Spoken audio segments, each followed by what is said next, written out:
So what happens if you open your mailbox and there's a letter in there from the IRS? Maybe you did something you weren't supposed to do, or maybe you didn't do something you were supposed to do. Your heart skips a beat. You get a little bead of sweat on your brow. Your palms get moist, and you wonder what you're going to do to handle this situation. The resources of the entire federal government are ready to come to bear on you. Now, the scenario I described is what happens to many people. What happens to other people is that letter gets thrown in the trash, and so does the next one, and the next one, and the 5 others that follow, until one day you go to use your ATM card and it doesn't work. Or you go to pay a bill and there's no money in the account. And then you discover the IRS has taken your money. There's a lien on your home, and you don't know what to do because you've got to feed your kids. You've got to pay some bills. That's when you call my guest today.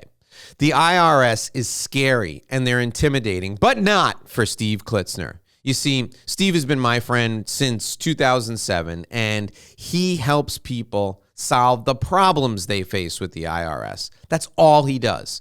He lives, eats, sleeps, and breathes IRS problem resolution. Please join me in welcoming Steve Klitzner to the Inside BS Show. All right, Steve, so I described those 2 scenarios. The first scenario, you go to your mailbox and there's a letter from the IRS and you almost have a heart attack. The second scenario, there's a letter from the IRS. You don't even look at it. You throw it away. You throw the 6 others that follow away. Which is the more common scenario you face as somebody who solves IRS problems? Well, really, Dave, even more common than the 2 you described are the people that get the letters and don't open them. They just put them aside and hope that somehow the problem's going to go away. Or they just don't pick up certified mail, which is equally as bad. But too often, you're right. Too often we see people just ignore the IRS not because they're bad people, because they're so overwhelmed that they don't know where to begin. And hopefully that's the time they call me, because the more letters that come, the more of your rights are going away. The earlier you get on top of it, the more rights you have, the easier it is to resolve the problem. And the IRS makes deals, right? And you know how to make deals with the IRS because it's all written down. It's in the tax code, what they're allowed to do, what they're not allowed to do. And because you do this all the time, you know how they work. Well, it's also in the Internal Revenue Manual. You know, the code is the law, but the IRS has a playbook. And we, of course, have the playbook. We know exactly what they're allowed to do and what they're not allowed to do. And it's our job to hold their feet to the fire and make them follow their own rules. And they have an incentive structure. They have a recognition and rewards program within the IRS. And you know that some revenue examiners are just looking at clear cases. Sometimes there's a type of case that they're going to go after.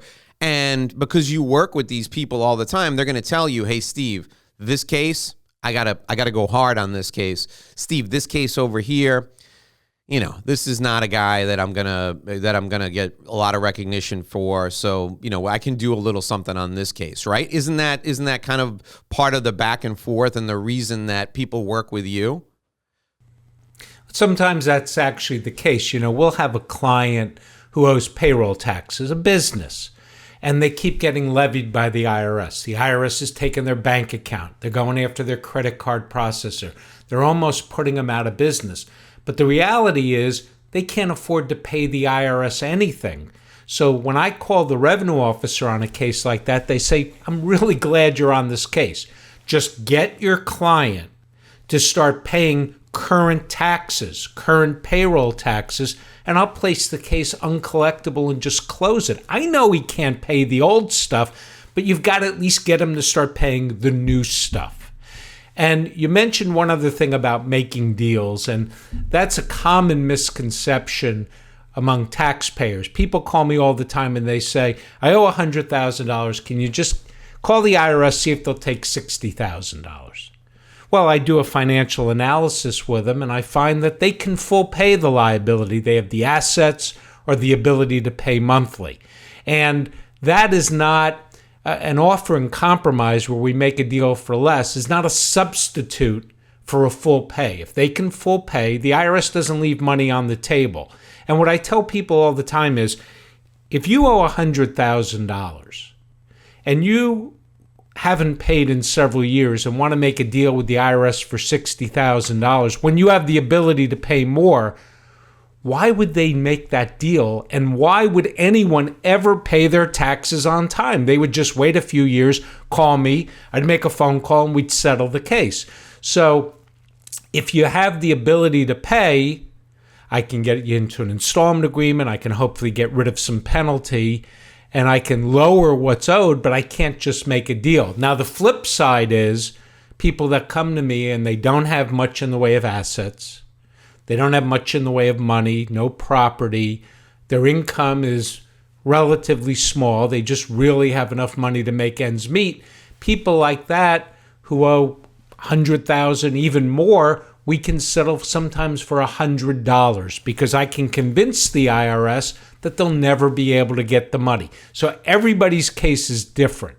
Everybody has a different resolution of their case. And what I tell people all the time is what's good for you is bad for your IRS case. What's bad for you is great for your IRS case. So when you tell me your house is upside down or in foreclosure, this is wonderful news for both of us, but bad for you in your life. So how much does the IRS know? Because that's, there's a big cloud out there, right? The taxpayer doesn't know what the IRS knows. The IRS is pretty good at estimating what taxes you owe. But let's say you own 3 businesses. Does the IRS know that this business is doing really badly, but these other 2 are doing well? How much do they know? Well, it depends where we're at. When you're speaking to the people at the 800 number, they know very little. When you have a revenue officer on the case, he or she is doing their background checks. They're checking things out. They know pretty much the cars you own and the businesses you have. They don't know necessarily what's in your bank account, but they pretty much know, what's going on in your life. But you have to be very careful. And that's one of the reasons I tell people that in some cases, they really need help. Yes, there's cases they can do it on their own. They don't know very much. They need a little time to pay the whole thing. But let me give you an example. I had an audit case come in, and the guy is a contractor. He got audited, and he figures, well, I don't really need help. Let me just go down. I'll talk to the revenue agent. What could go wrong with that? I'm sure as soon as she hears what happened, she'll be fine with it, and she'll just close her file. So he goes down there for the interview, and the revenue agent, who's an auditor, said, did you cash any checks at check cashing stores? Now, remember, he's a contractor. Now, him figuring, well, what could the IRS know? He, of course, answered no. And she said, well, we have information showing you cashed checks for $1.8 million. And he said to me, they're wrong. It's $2.1 million. But what she could have done is she could have set him up for a criminal referral, but she came right out and said, we know that you have cashed checks. So we never lie to the IRS. We always tell them the truth. And that's something I always am concerned about. People say, well, why don't you let your clients talk to the IRS? Are you afraid they'll tell them the truth? No, I'm afraid sometimes they're going to lie to them and that get into even more trouble. So you mentioned criminal referral there. Who said I think that's the thing that a lot of people are afraid of, right? A lot of people are worried, hey, listen, there's going to be a knock at the door, like 4 a.m, a SWAT team, guys coming in, and they're gonna take them to jail because they owe $100,000 in back taxes. That's really kind of a misconception. Who goes to jail for not paying their taxes, Steve? The people that go to jail are not your typical person. People ask me all the time, am I going to jail? And I tell them, if you go to jail on this case, then all my clients will be in jail. I'll have a whole wing down at the jail. I can go visit everybody once a week. So the reality is the IRS doesn't have the time or the resources to criminally charge people. They also only criminally charge people that they can win against because they don't have the resources. They don't go after the guy that goes in and says, I just didn't have the money. That's not a thing. They're looking for people from the audit standpoint that file completely false returns. I'm not talking about underreporting income or expenses. That could lead to civil fraud. I'm talking about people who file returns with zero income or put on the bottom of their returns, it's unconstitutional to file taxes. What are you going to do to me? Those are the people that have a chance of going to jail. From a standpoint of tax returns, serial non-filers, serial non-payers who owe a lot of money or live in the life or thumbing their nose at the IRS, they have a chance. But, I have an attorney I represent. He hasn't filed, he didn't file tax returns for the last decade. Okay, we're talking about personal returns, corporate returns, and payroll tax returns, which the IRS takes very seriously. And we got the returns filed and he made some payments. He's not going to jail. I was concerned with him because he was a high-profile attorney. But most people don't go to jail.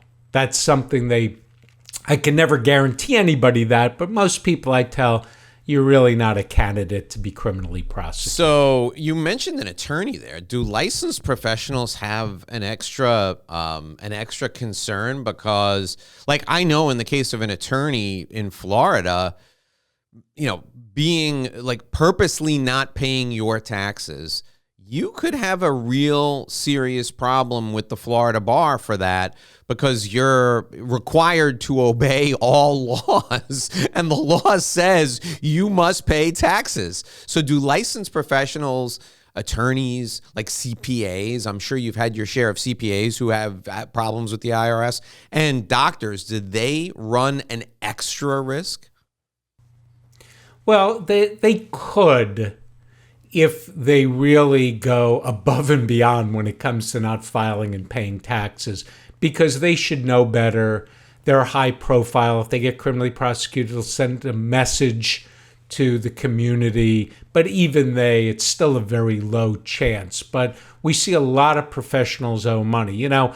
Attorneys are not, personal injury lawyers, for example, are not unlike independent contractors in a lot of ways.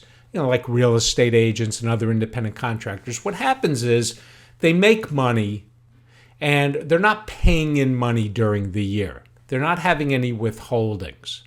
So at the end of the year, they very often don't have the money to pay their taxes. Now, they're supposed to make estimated payments, but very often their idea is, I'll pay who I can pay. I can't pay everybody. I'll deal with the IRS down the road because I don't have to deal with them this minute. And that's what really gets a lot of people, even professionals, in a lot of trouble. So like somebody like me who has a project and somebody writes them a big check and they say, all right, well, we're just gonna write you this check. And then maybe a year from now, next January, I get a call, hey, send us your W-9. And then I get a 1099 in the mail, but I never paid any taxes.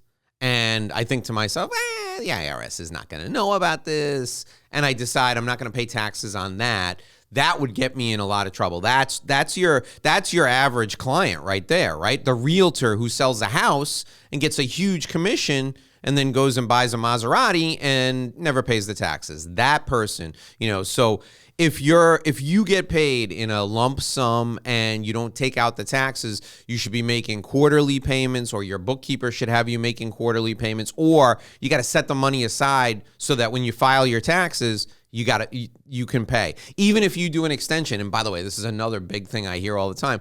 Well, I just filed an extension. You're supposed to pay an estimated amount when you file the extension. That's not an interest-free loan until you pay the taxes down the road, because they'll come after you for the interest, right? Well, yeah, many people are under the misconception that April 15th is the day to file and pay. The reality is you're supposed to pay during the year, either with withholdings or estimated taxes. And when you get that extension for not filing, you can't get an extension for not paying. Even though you haven't done your return, you're still obligated to pay by April 15th, or you're going to get hit with penalty and interest. But let me say something here, Lorenzo. A little too specific on some of your examples, especially that introduction. I'm going to run a little check on you in Miami-Dade County and see if there's I don't think I think so, we're good. but know a little too much. I'm all clear. In fact, here's what I want you to do. Give us the step-by-step guide. Tell us what happens. Like if you're in trouble with the IRS, not an audit. I'll ask you about an audit in a minute. If the IRS thinks you owe them something, give us the process. What happens? Well, they start with a very nice letter. It's a bill. You owe this money. Then you start getting the collection letters, and those come about 5 or 6 weeks apart. And they start out with, you didn't pay us, you need to call us. And then we're really getting mad, we're really getting angry, and then the last letter is, we're going to start taking your stuff. Now, the good news is, as long as we request a hearing within 30 days of that final notice of intent to levy, which is a certified letter, the IRS can't levy, and the case will be assigned to an appeals officer whose job it is to resolve the case. So we always want to try to go to appeals if we get the case early enough. And what we have to do in every case is I've got to get the transcripts. I have to see what you owe and why you owe. And a transcript is what the IRS thinks is going on in your business, right? Is that what a transcript? Well, that shows what the bill is. It shows how much you owe, whether you filed your returns. It'll also tell us what the IRS knows you made during those years. So we have to include all of your income. And then it'll tell us where the collection is. And on old cases, it'll tell us when the 10-year statute of limitations is up, where the IRS can no longer collect. Once we put all that together, we start putting together the financial information: income, expenses, assets. And with that, I can tell what the solution's going to be. Is this going to be a person that has to pay X number of dollars a month until it's paid? Is it a person who qualifies for an offer in compromise where we can make one deal and end it all now? And some people can full pay at the time, and they should probably write a check. My job is to keep the IRS off of you so that they don't start taking your things while we make a deal that you can afford, that the IRS will agree with. And the IRS always want the money. Well, a revenue officer wants this, and this. And sometimes I have to look at the revenue officers and just say, you can't always get what you want. You can't always get what you want. You can't always get what you want. But if you try some time, you just might find you get what you need. Oh, yeah. And that's the attitude I have to have with the IRS. I also have to make sure my client understands what he or she really can pay and make a deal that everyone's happy with. Now, there's a thing I read in your newsletter, by the way, which is fantastic. So if you're watching this or if you're listening to this, when I give you Steve's contact information, which I'll do in a minute, you should get on his newsletter list. He does a fantastic monthly print newsletter and also an email newsletter. I read in your newsletter that the IRS is now, they can take your passport. What is the deal with that? Like, how do they come to my house and take my passport? How does that work? No, the IRS can now revoke, not issue, or not renew people's passports. And before COVID, they were not renewing passports. They were not issuing new passports. They hadn't started to revoke them yet. They were about to start, and then COVID came, and now they're kind of starting all over again. If you owe the IRS more than, right now it's $54,000. I think this month we're in January, and I haven't checked, but it probably goes up another $1,000, $55,000.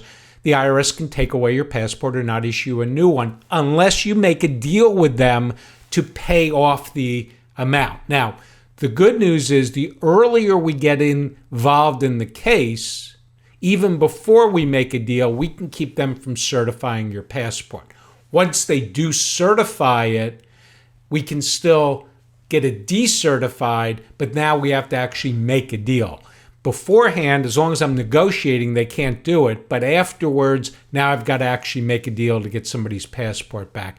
And certification means that it's not good, right? So you'll end up you'll go to customs and you'll be trying to get back in the country, and it's like, and it's not going to happen. Like, is that what happens? Well, they will let you back in. They just won't let you out. And when this came out, it occurred to me, maybe they've got it wrong. Maybe they should let you leave, but not let you come back unless you take care of your taxes. But it is the other way around. That's the big concern. So they won't let you out. But what does that mean? So I'm at the border in Bulgaria, and I show my American passport, and the Bulgarians are going to be like, "Nein, you don't pay your taxes." Like, what is that? Like, how does that work? Well, first of all, that was a fantastic Bulgarian accent, but no, it doesn't work that way. What would happen is it would have to be actually revoked while you're away, but you'd still be able to get back into the country. Now, when I say certify, they certify it to the State Department. The IRS doesn't actually take it away. It's the State Department you have to deal with. They're the ones taking it away. I'm not at this moment concerned with the revocations because I haven't seen them gear up, but I am concerned with people getting a new passport or renewing their passport. Sometimes we tell people, if your passport's coming up, now's the time, get it renewed quick. And the problem is, if we see some people, they've been certified, their passport's still good for a year, and now they try to renew it, the IRS just keeps the passport. But we can stop that. We can get on top of it. It's one of the questions I ask people that owe more than the $55,000. Do you have a passport? How important is that for you to keep it? And then we have to gear our case more toward that to make sure that there's no problem. All right. I want to talk to you about audits, and I want to talk to you about audit red flags. Everybody is going to be on the edge of their seat because they're probably doing things they shouldn't be doing. So they're going to want to know how far they can push it. And I want you to answer that in just 1 minute. I need to let folks know that our show today is brought to you by Sandrowski Corporate Advisors. For over 35 years, Sandrowski has provided expert client service to people all over the United States. What do they help you with? Well, I'm glad you asked. Here's what I'm going to talk about today. They do a whole host of things. They do business valuations, they do consulting, they do dispute advisory if you have a dispute about money. They do all kinds of litigation support. But today what I want to talk about is forensic accounting. So you're getting divorced, right? You go to meet with your divorce lawyer, and the divorce lawyer says, all right, show me your financials. And then you look at the divorce lawyer and you shrug your shoulders and you're like, I don't know for financials. I don't know what you're talking about. So the divorce lawyer is going to reach out to Sandrowski Corporate Advisors, and the divorce lawyer is going to say, listen, we need to go through Mr. or Mrs. Jones's financials with a fine-tooth comb because the person I'm representing, let's say it's Mr. Jones, thinks that Mrs. Jones has been doing some funny business with the money she earns at her job. And Sandrowski will come in after your lawyer goes and subpoenas the records, and they'll go through everything with a fine-tooth comb. And if there's money to be found, Sandrowski Corporate Advisors is going to find it. That's what they do when it comes to forensic accounting in a divorce case. They can also do this in a business dispute. You're working with your partner controls the books in your business, and you and your partner are going to go your separate ways. You get a business valuation from somebody else, and you find out the business is not worth what you think it should be worth. So you call Sandrowski. Sandrowski comes in. They go through the financials with a fine-tooth comb, and they find the money your partner has been hiding from you. This is forensic accounting, and there's a whole host of examples I could give you. But Sandrowski Corporate Advisors, they do this all the time. They do this every day. And the beauty of what they do is they have experience testifying about these things in court. Now, I love accountants. I work with a lot of accountants, but some of them are great behind the scenes people. They'll find the money, and then you get them in court, and it's like, bidi. Well, Sandrowski Corporate Advisors, these people are professionals. They don't just find the money. They can also testify in court and make your case better than you can. When it comes to the numbers, there's nobody better than Sandrowski for forensic accounting. So if you have a need for a service like this, if you're a family law attorney, you're a trust and estates attorney, you're a litigator, and there's a dispute, Sandrowski are the people to call. If you think somebody's pulling a fast one on you in your business and you want the books examined again, reach out to Sandrowski, and here's how you do it. 866-717-1607, 866-717-1607, Sandrowski Corporate Advisors. They're the folks to call because they're a CPA firm with a different perspective. We're also brought to you by my Revenue Roadmap Guide. If you want to build a fantastic professional service business, you want more clients, you want deeper relationships with your clients, you need a plan. And I'm going to give you my plan for free. That's right. For watching, for listening to the Inside BS show, you get to download your Revenue Roadmap for free. All you got to do is go to revenueroadmapguide.com, revenueroadmapguide.com, enter your contact info there, download your free plan for growing your professional practice. It's my gift to you for joining us today. Our guest today is Steve Klitzner. He's an IRS problem resolution attorney. You can call him at 305-682-1118, 305-682-1118. You can go to his website, watch his videos at floridataxsolvers.com. In fact, I know a lot of people who watch the videos before they hire Steve so that they know what he's all about and they know what questions to ask when they go in there, floridataxsolvers.com. All right, Steve, so we started talking about audits at the beginning, right? What are the most common red flags for the IRS? Is it travel? Is it gifts? Is it charitable donations? What does the IRS look for? And they go, oh, geez, this is out of whack. We got to audit this person. Well, that is exactly what happens. But the most common audit is a correspondence audit. The IRS has received information that looks like it was taxable. Maybe it was a 1099, maybe you sold property, gambling winnings, maybe you had a debt forgiven. If it's not on the return, or even it may not be taxable, but it has to be addressed on the return. You know, if you had gambling winnings, you have to address the winnings and then the losses to show maybe you didn't have any actual income. But if it's not on the return, the IRS will send a correspondence audit. They send millions of those, and that's very easy for them to do.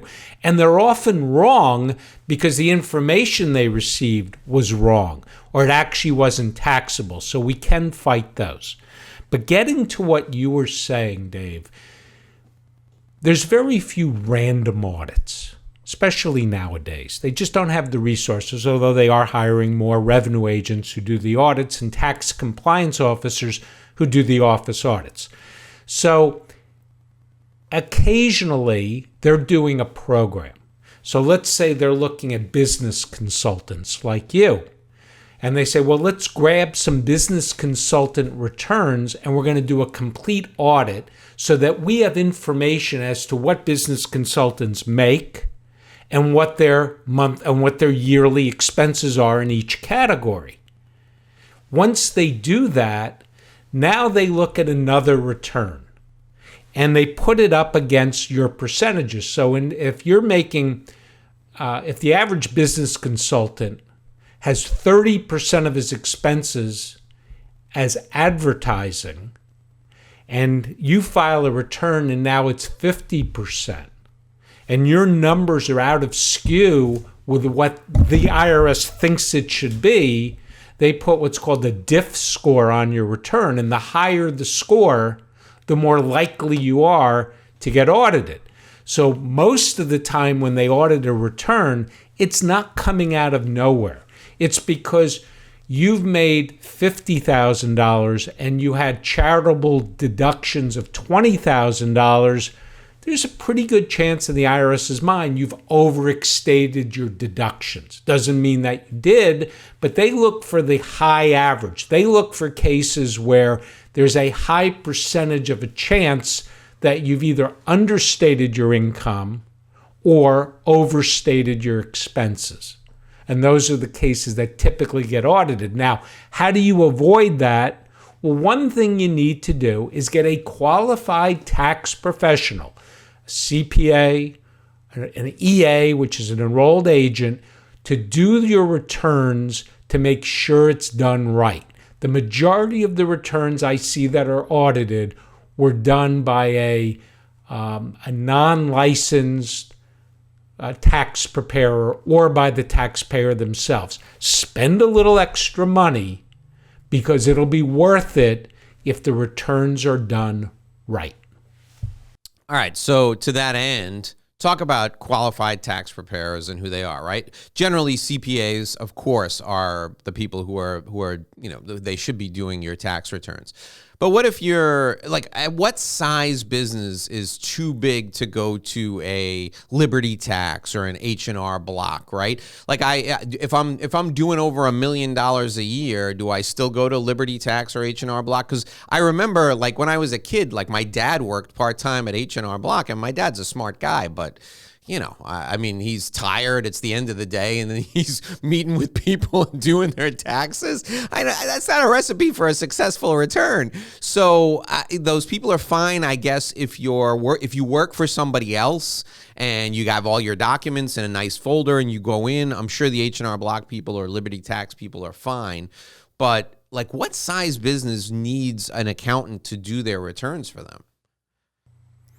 Well, there are some very good people at H&R Block and Liberty Tax. I think the problem is you don't know if you've got one of the good people or somebody that's not quite as qualified as the guy sitting next to him.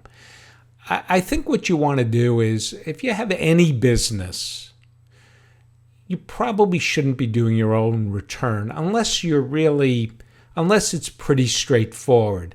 I sell online. Here's my income. It's all right here in PayPal. Here's my expenses, the cost of goods sold. It's pretty straightforward. You probably should have somebody qualified do it, but you could probably get away with it. But when you have a business, you're an S corporation or a C corporation, you want it done correctly the first time. You also want a qualified tax preparer because that person will give you the right advice on how to save money and what to do going forward. So, just don't be penny wise and pound foolish. I have clients who make 7 figures a year doing their own returns, and their returns, when they get audited, it's a mess. I mean, we have to literally have the returns redone correctly and submitted to the IRS, and generally they'll accept the correct returns. You can't amend the return once you've been audited, but we give them a correct return because they just figure, well, what's the IRS going to know? And they just throw down numbers, and the numbers are out of skew and out of place. And, it doesn't report all of the income that the IRS knows that they have. All right, I want to talk to you about 2 more things that come up all the time that people ask me about, and I in turn then call you and ask you and usually put you with the people. The first is divorce. Surprise! I haven't been paying the taxes, right? What does this spouse do when the other spouse controls all the finances and you find out during the divorce that your snake husband or your lousy wife hasn't been paying the taxes they were supposed to be paying all this time? What happens to that other person when they get divorced? Does the IRS come after both of them? Yeah, well, that's funny because I just got a referral this morning from a CPA on a similar case. If you file a joint return, from the IRS standpoint, you both owe the money. So if you get a divorce and the judge says, okay, well, the husband pays all of the taxes, that's fine. But the IRS doesn't really care. If they can get the money from the wife, that's between the two of them. Some spouses, and more often wives, but I do represent husbands in this regard, have a claim where we can file a request for innocent spouse relief, where we can get the IRS to separate it. See, once you file a joint return, you both owe the money jointly and severally. You can't separate it without the IRS's permission in an innocent spouse case. And they're not going to allow you to separate it if one of the criteria is both spouses really knew about the money and they both benefited from the money. That could be a problem in an innocent spouse case. Now, if you file separately, you can always bring them together jointly. But too often we see joint returns, and sometimes I can't get, let's just say, the wife off the hook, and I can only represent, sometimes I can represent both, but generally I just represent one of them. And when I represent one of them, I have to keep them off the hook long enough for the other spouse to pay. Now, there is a conflict of interest, as you can imagine, but when they're both on the same page, there are some instances where they both agree that I can represent both of them, and I can do so to both of their best interests. But the key here is, if your marriage is in trouble, don't file joint returns, especially if they're not going to get paid or you think they may get audited. And once you file joint returns, you're both on the hook for it. You're going to have to get along on that issue to figure out how that's going to get paid back, because the IRS isn't going to just say, okay, each of you pay half. Okay. Now, what about bankruptcy? So I owe $300,000 in outstanding debt. I just lost my job. Maybe I got medical bills or whatever, and I sit down with a bankruptcy attorney, and the bankruptcy attorney says, listen, we ran the numbers, we did the testing, and you do qualify for a Chapter 7, a personal bankruptcy. That'll wipe out everything. You'll get a fresh start. The challenge is your credit's going to be it's going to be hit pretty hard, and it's going to take you a long time to rebuild it. But if you have no other way to pay this $200,000, $300,000, that makes the most sense. We should probably consider this. What are the implications if you also owe money to the IRS? You got $100,000, $200,000 in debt that's going to be wiped out. You're going to get a fresh start, but you owe the IRS $75,000. Does that go away if you file bankruptcy? Do you need to do anything special? What happens with that? Well, one of the special things is, and I don't do bankruptcy, make sure your bankruptcy knows that personal taxes can be discharged in bankruptcy. Some bankruptcy lawyers don't know that. If they say it can't be, then you got to go somewhere else. But if it's, generally speaking, if the taxes, only personal, not payroll taxes, are more than 3 years old, they were due more than 3 years ago. So in other words, if for 2016, it would be 3 years from April of 2017. As long as the returns have been filed for at least 2 years. So if you're in 2020, for instance, well, right now we're in 2022, they would have had to have been filed 2 years ago at least. So they have to be due more than 3 years old and filed within the last 2 years, and they have to have been assessed at least 8 months ago. As long as that's the case, the taxes may be dischargeable in bankruptcy. As long as you filed the taxes first, that can work. However, if the IRS filed a federal tax lien already, the lien is going to stay on any property you own, but that's something we can negotiate afterwards. So the takeaway here is sometimes bankruptcy is the right choice.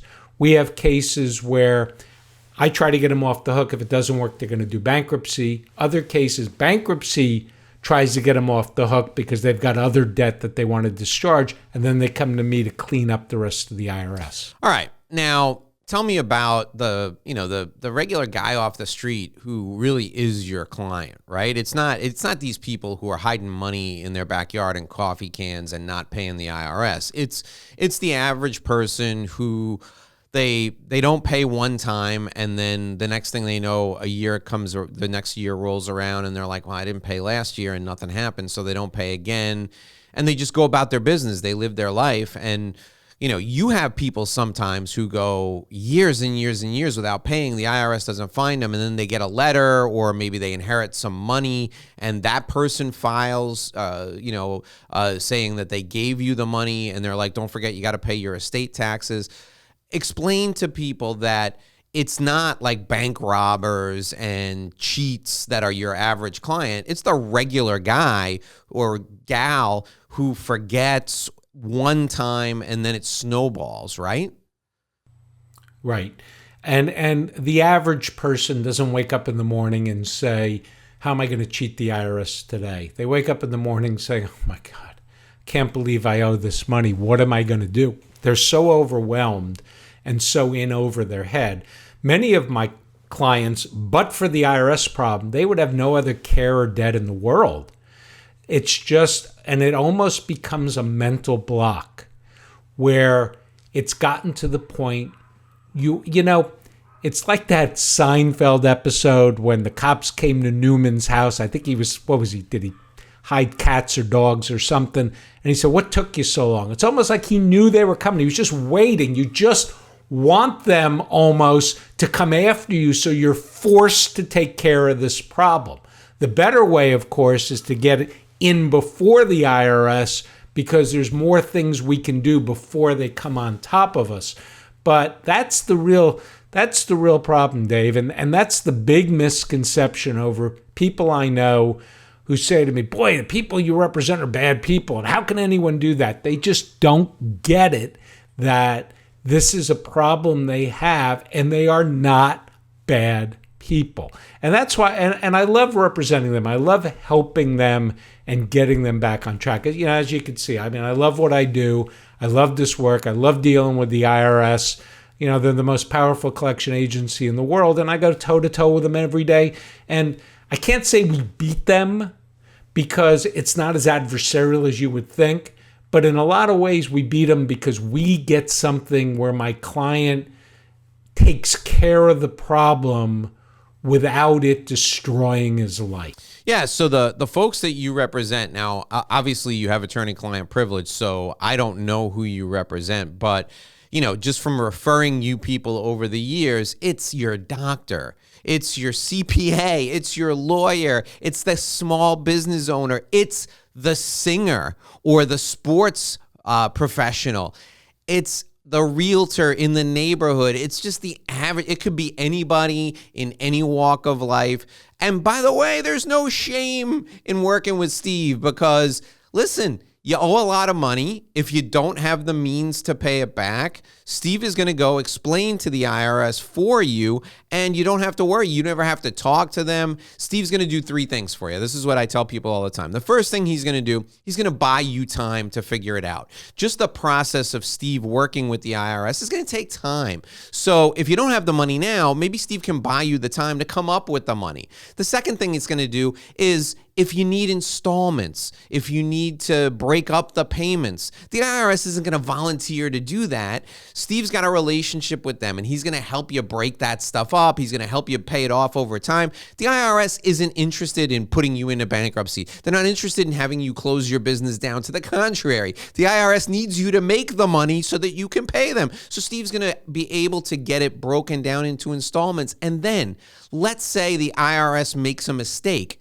You don't know that they made a mistake. You could be the smartest person in the world. Steve corrects mistakes that other CPAs, that people who do this for a living, have made. Steve is the guy to find the mistake they made, and sometimes they'll admit their mistake, and you get to walk away almost for free. So that's the reason why you need somebody on your side to connect with the IRS. And, you know, I hate to say, we hear these phrases all the time, fight the IRS. Steve doesn't make his money. I got news for you, and Steve can contradict me if I'm wrong. He doesn't make his money fighting the IRS. He makes his money working with the IRS. And because he worked with the IRS with the last guy, he's going to be able to get you a deal because they know that he's playing it straight with them. You know, if he goes in there and takes off his shoe and bangs it on the table like Stalin, they're not going to work with him. They're going to think he's a lunatic. Khrushchev. They're going to think he's a lunatic. They're not going to work with him. If he goes in there and goes, hey, listen, here's what we got going on. This is why this person didn't pay. Or the IRS maybe doesn't even care. This is what we say they owe. This is what you say they owe. Here's why there's a difference. The IRS is going to look at it, and then they're going to go to their playbook, and they're going to go, well, this is what I'm allowed to do, Steve. And then Steve's going to go, no, I saw something different the last time I did this. Go check this case. And they're going to go, oh, you're right. I guess we can do that. And then your matter is going to be resolved. The one thing I will say, having seen people, having referred people to Steve and seeing the resolution, is you feel better. Once you go into Steve's office and you agree to let him handle the case, you feel better because you know there's not going to be that knock at the door at 4 o'clock in the morning. You know they're not going to take your car in the middle of the night, that there's not going to be a levy against your bank account. You know they're not going to take one of your assets or lien your house. Somebody's working on it, and that's the main thing. All right, Steve, so...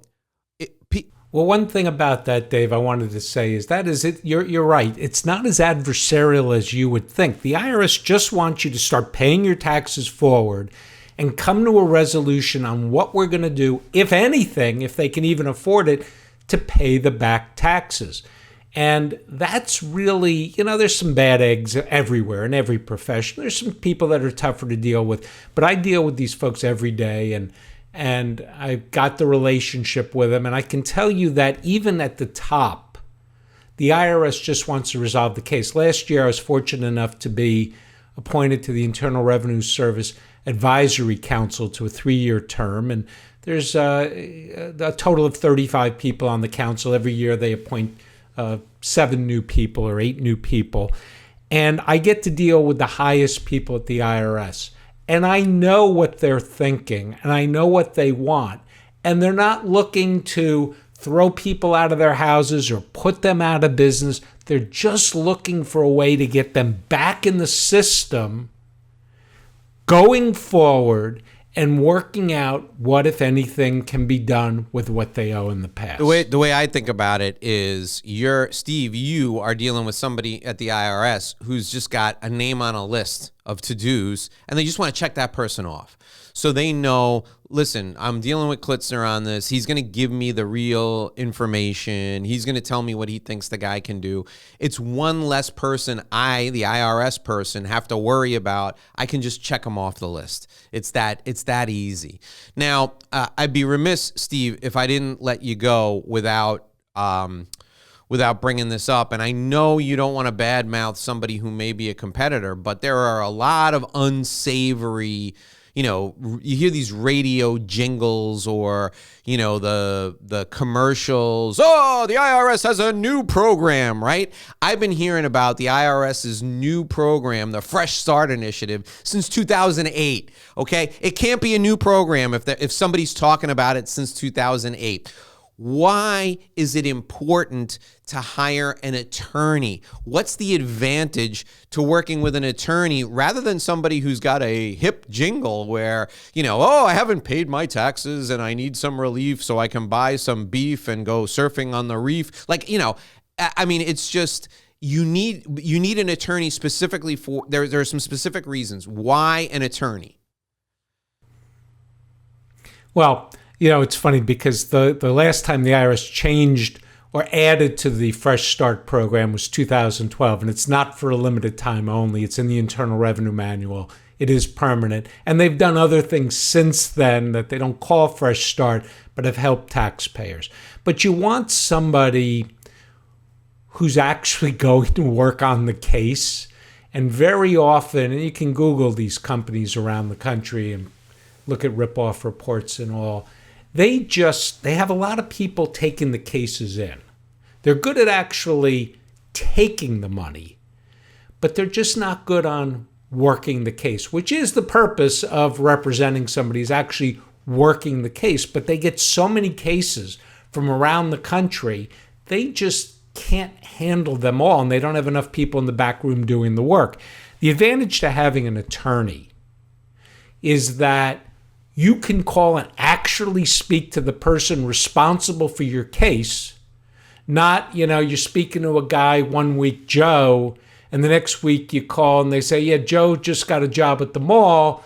Mary now, we've just elevated her from the postal room, and she's now doing cases, and she'll be there for a couple of weeks. You need somebody that's actually going to be there, that has a relationship with the IRS, that's actually going to deal with the problem, that has a real interest in getting it resolved. Because my consultation's always free. I have no problem with talking to people, telling them what I think. If I think they can do it, I'll tell them they can do it. If they can't, I tell them what I can do. And I charge a flat fee, because I want people to realize I have a real incentive to get your case resolved quickly for something you can afford and make the best possible deal for you. Not, okay, well, I'm going to do this, and if it doesn't work, I'll appeal it, and you got to pay me more. And if that doesn't work, I'll do this, and you got to pay me more. And then they just keep soaking the taxpayer, where the taxpayer is better off just giving the IRS the money.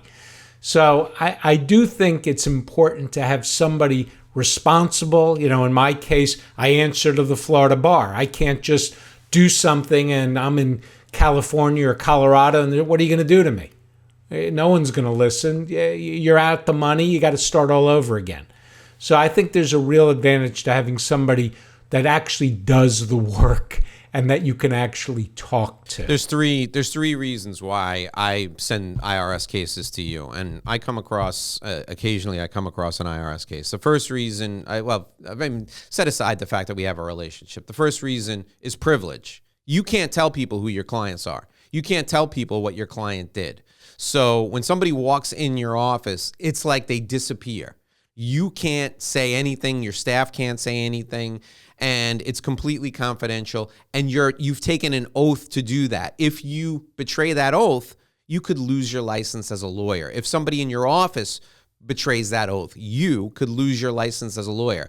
That doesn't happen with Mr. Radio Jingle personality. They can walk down the street and tell everyone who their clients are, and nobody's going to stop them, and they're going to be open for business the next day. The second reason, you said it yourself, you're licensed by the Florida bar, but you also have insurance. You don't make mistakes, but if you ever did and there was an issue, you have insurance. It's called malpractice insurance. And you're a licensed professional who carries insurance so that everybody's covered no matter what. Mr. Radio Jingle, he doesn't have any insurance. There's no guarantee he's even going to do the work. And nothing happens to him if he doesn't do the work. You can try and get your money back, but good luck with that. The third reason is, quite candidly, there are only 3 types of people who can speak to the IRS, right? It's a CPA, an enrolled agent who has to take special classes, which you, Steve Klitzner, teach, right? And then the third is an attorney. And now when you hire an attorney, don't hire your cousin Joe who does real estate closings and took a tax course in law school. He doesn't know what the hell he's doing. Don't hire somebody who does 15 other things. He does personal injury, and he'll also form your company. And, oh, you got a letter from the IRS? Let me respond to that for you. This is a relationship business. Steve works on cases all over the country. He's got relationships with IRS revenue agents and then revenue officers, their bosses, in offices of the IRS all over the country. He knows the playbook. He knows the tax code. This is all he does. If you're going to hire somebody and there's the weight of the government coming after you, like there is with the IRS, this is a government agency with unlimited resources. You need somebody who knows what they're doing. You can't hire them off a radio jingle. You got to get in touch with somebody who can keep this confidential and who will work with you to get it resolved. Now, Steve, how do you, when you're doing your consultations, like let's say you got somebody in California and you're in Miami, you can do them over Zoom, right? You can meet with somebody over Zoom and it's a secure thing and confidentiality still applies. And because it's a federal matter, you can work with people all over the place. Correct. Yeah, we can work all over the country, and and I get cases from all over the country because I teach practitioners all over the country how to do this area of work, anywhere from boot camps to very advanced. So I get a lot of phone calls and a lot of referrals from people all over the place. Who, when somebody's ready to pass a referral to you, what do you like to see as far? Because there are some people who, they just don't owe enough to the IRS to make financial sense to hire an attorney, right? What's the threshold for somebody to send an IRS matter to you? Well, it depends, because sometimes I hear someone owes $10,000, and when I talk to them on the phone, I find out they haven't filed returns in the last 6 years, and now they're going to owe $100,000. So I'm always willing to talk to people to see if there is something I can do or if it's more than they just think it is. And sometimes people hire me just to find out what's going on. Is the IRS coming after me? Do I still owe that money from more than 10 years ago? Has the statute of limitations run? So listen, Dave, I'm always willing to talk to people. Practitioners from around the country, they call me with their cases and run things by me. Tax people that owe the IRS call me. And I'm always willing to spend some time, and if I can help them, I tell them what I can do. If not, I lead them in the right direction. So that's why I don't like to put a threshold on what they owe, because until I hear what's going on, I don't know if it's bigger than what it looks like. All right, so if you want to reach out to Steve Klitzner, you can call him at 305-682-1118, 305-682-1118. All right, Steve, so I want to give you a second to think about this next question. This is the last question I'm going to ask you. Give us three things we should take away from our time together today, three things that you want everybody to remember. And as you're thinking of that, I'm going to remind people that our show today is brought to you by Sandrowski Corporate Advisors. Remember, if you're a professional and you're handling a divorce case, you got a family law case, you need somebody to look into the numbers for you, Sandrowski are the people to call. You've got a business dispute, your partner's stealing from you, or you think your partner's stealing from you, or you're going to buy a new business and you need help doing the business valuation, Sandrowski are the people to call. You can reach out to Sandrowski Corporate Advisors from anywhere in the United States at 866-717-1607, 866-717-1607. In addition, we're brought to you by my Revenue Roadmap Guide. Get your free business development plan. If you're a professional, you need this plan. Go to revenueroadmapguide.com, revenueroadmapguide.com. Enter your contact info. Download this plan for free. My gift to you as a thank you for listening and watching the show. All right, Steve.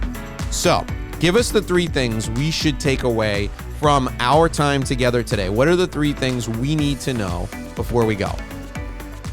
All right. Well, first of all, be proactive. If you're behind on filing your returns or you owe the IRS money, even if they're not bothering you, be proactive, get help, which strangely, sometimes we're not. Once I get everything, I'm not proactive all the time. I'm like, okay, well, let's just lay back. But be proactive where you're taking control of the situation. The next thing is if you haven't paid your taxes in the past, start at least paying them now going forward. Because the IRS only goes back 6 years when they want old returns filed, but they won't make us a deal unless they know you're not going to be a problem anymore. They don't want to make you a deal and the next year you owe them more money. So at least starting right now, get your most recent tax return filed, hopefully get it paid.